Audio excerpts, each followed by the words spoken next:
સીતારામ બધાયને. આજે છે બુધવાર. કહેવાય કે બાપનો બુધવાર.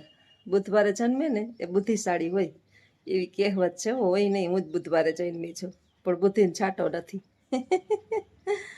બુદ્ધિ હોય એ માણસ દુઃખી ન થતું હોય, હળેડ ન થતું હોય. બુદ્ધિ હોય ને તો સ્માર્ટ હોય, અને સ્માર્ટ હોય ને એ કોઈ દિવસ કામ ન કરે, પોતે કરાવે રાખે આંગળી ચીંધી ચીંધીને. એટલે સ્માર્ટલેસ ગર્લ કે સ્માર્ટલેસ બોય એને આપણે બુદ્ધિશાળી કહી શકીએ.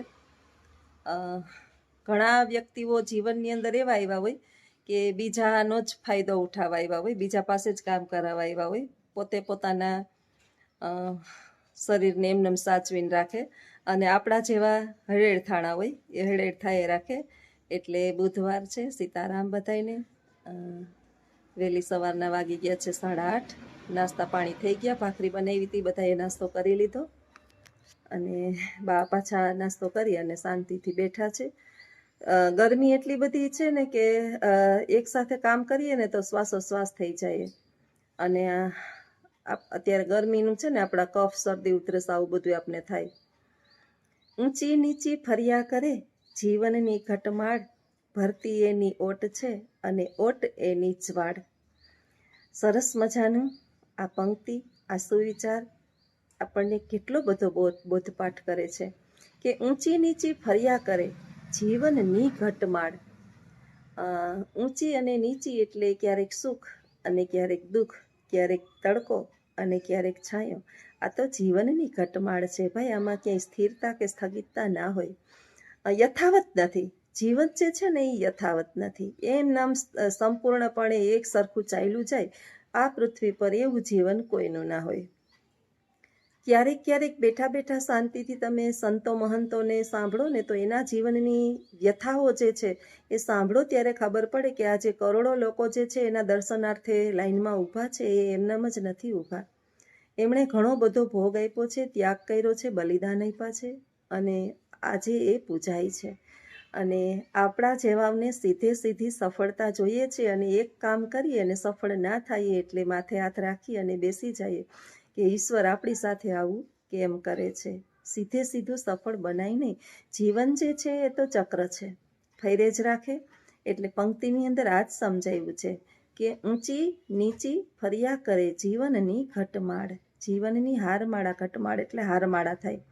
હારમાળા જે છે એ ક્યારેક સુખ હોય, ક્યારેક જો આપણે સરસ મજાના પાર્ટીની અંદર આનંદ કરતા હોય, અને બીજો દિવસ થાય એટલે કાંઈક ને કાંઈક ઘરની અંદર એવો પ્રોબ્લેમ હોય કે આપણે ટેન્શનમાં હોઈએ, દુઃખમાં હોઈએ.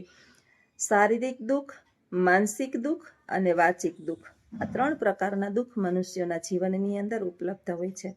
શારીરિક એટલે બધી વાતનું સારું હોય તો આપણને શરીરની વ્યથા હોય કે કાંઈક ને કાંઈક બીમારી શરીરની અંદર હોય જે આપણે શાંતિથી જીવવા માટે ન યોગ્ય હોય. બીજું છે આર્થિક દુઃખ, માનસિક દુઃખ. શારીરિક પછી માનસિક. ઘણા જે છે એ મનથી પીડાતા હોય, ઓલું સુખી ને હું દુઃખી, નાને આટલું ને ઓલે મને આમ કીધું, નાનીએ મને આવું સંભળાયું, નાણ મારા વિશે આવું બોલે ને. આ બધું માનસિક દુઃખ છે. માન, અપમાન, હર્ષ, શોક, આવેગમાં આવી જવું, ક્રોધમાં આવી જવું, આ બધા માનસિક દુઃખ છે. અને બીજું છે વાચિક દુઃખ, વાણીથી દુઃખ. આપણી જીભ જે છે ને એ જસઈ ખાય અને જોડાઈ ખાય. તમારી જીભ ઉપર આધારિત છે. જ્યોતિન્દ્ર દવેનો સરસ મજાનો જીભ ઉપર પાઠ કટાક્ષ કરીને લખ્યો છે કે જીભ તો એવી અનમોલ છે કે એ બધું કરી શકે, અને એ જોડા પણ ખાય અને જસ પણ ખાય. હવે આપણે શું કરવું એ આપણા હાથની અંદર છે, જોડા ખાવા કે જસ લેવો. તો આ 3 પ્રકારના દુઃખ, અને આપણું ચોથું ખુદનું દુઃખ જે છે એ આર્થિક દુઃખ છે કે ગમે એટલા તન તોડ મહેનત કરીએ, સાલા 2 છોગા ભેગા થતા જ નથી. મધ્યમ વર્ગની પીડા એ આપણું આર્થિક દુઃખ છે. અને બીજી પંક્તિની અંદર સરસ મજાનું કીધું કે ભરતી એની ઓટ છે અને ઓટ એની જ્વાળ. દરિયાની અંદર આપણે જોઈએ તો પૂનમની ભરતી આવે અને અમાસની ઓટ આવે. દરિયો ક્યારેય નાસીપાસ થતો નથી, કિનારો ક્યારેય રડતો નથી કે અરે રે હવે સમુદ્રના મોજા મારા સુધી 15 દિવસ સુધી નહીં પહોંચે.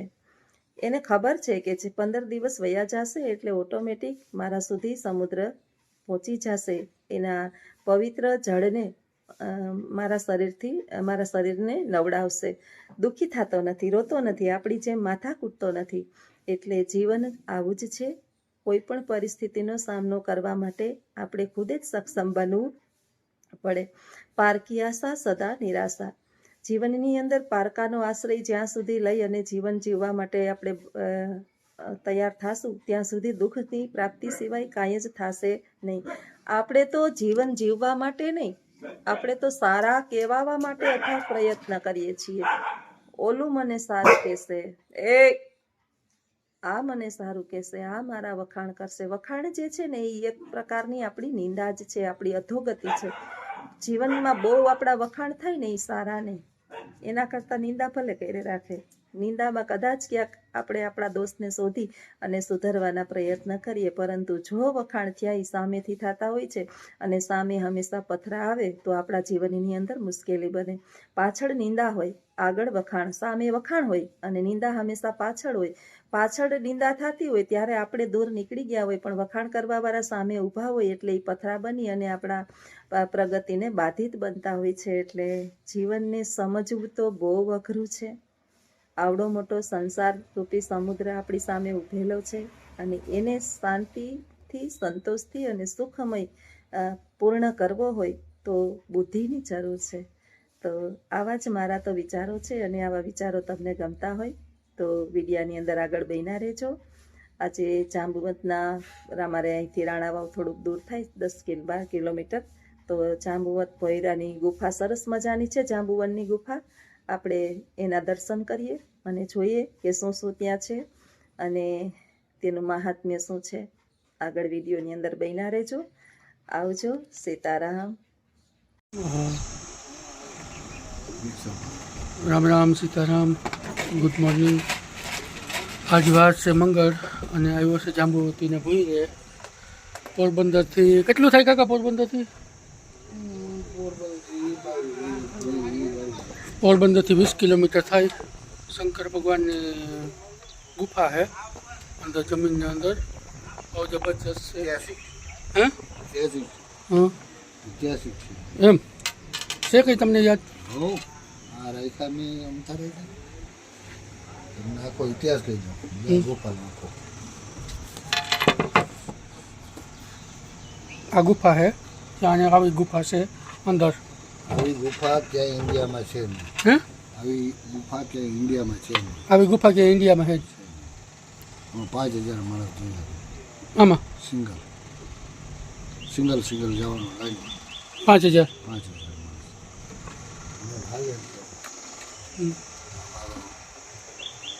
નંબર નથી.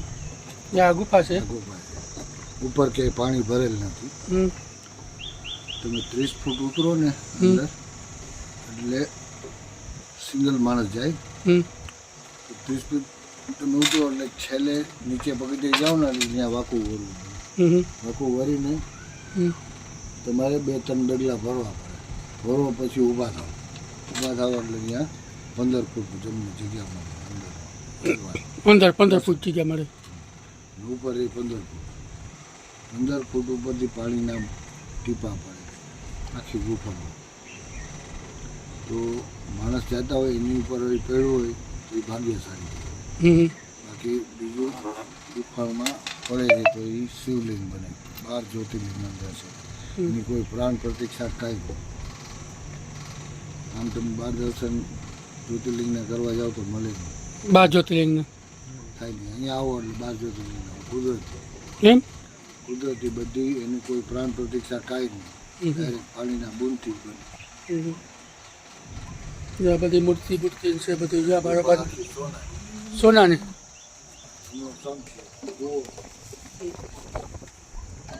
બહુ જબરજસ્ત જગ્યા છે. ડુંગર છે આ બધું, આમ ડુંગર,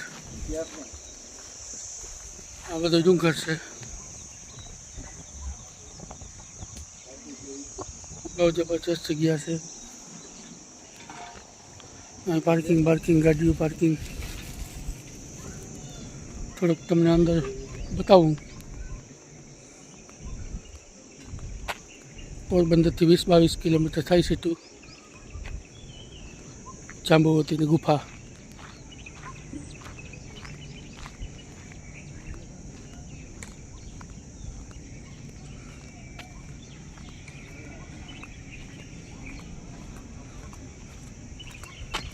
આવો બધો નજારો છે.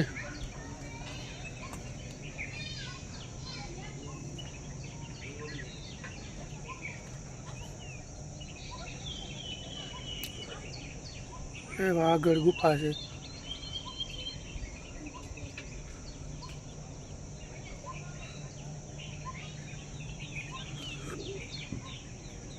આ બધું ડુંગર છે. જો આ બાજુ છે બધું ડુંગર.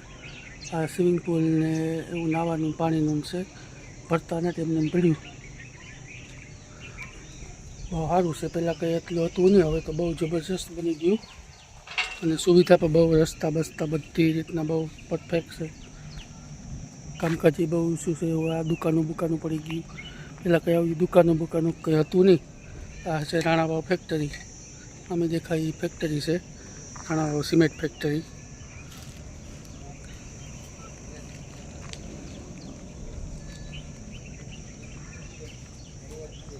આ છે ડુંગર, હાંભો દેખાય એ ડુંગર, બરડો ડુંગર.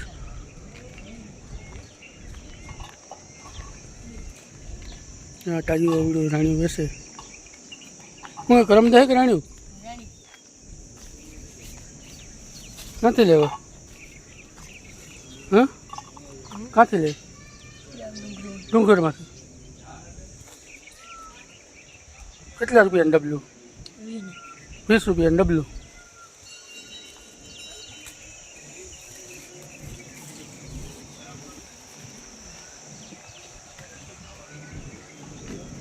અવડું ટાયું વેચે. આ છે બધું ડુંગર.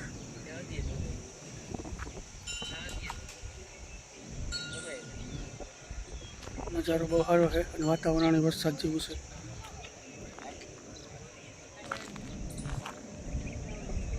ચાલો તો હવે આગળના વિડીયોમાં બન્યા રહેજો. જય માતાજી.